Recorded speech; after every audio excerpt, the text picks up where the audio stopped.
सरकारचे खूप खूप आभार. मी मोदीजींची पप्पी घेतो. आई शपथ, आय लव्ह यू मोदीजी. तुम्ही जो नियम आणलाय त्याच्यामुळं लाखो लोकांचे कर्ज वाचणार आहेत.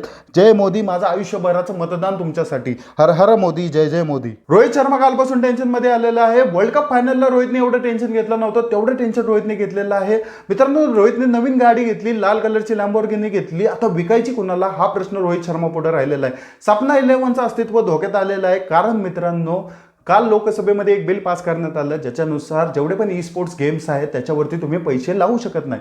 त्यामुळे मित्रांनो, रोहित शर्मा जरी येऊन बोलला की मी माझं घर दान करतो, तुम्हाला सगळ्या गोष्टी दान करतो, तुम्ही फक्त 50 रुपये लावा आणि सगळं जिका, तरी देखील हे शक्य नाही मित्रांनो. या गॅमलिंग गेम्समुळं, या पत्त्यांच्या गेममुळं पूर्ण भारतातली पोरं वाया चालली होती. 80-80 लाखाचे कर्ज होत होते मित्रांनो.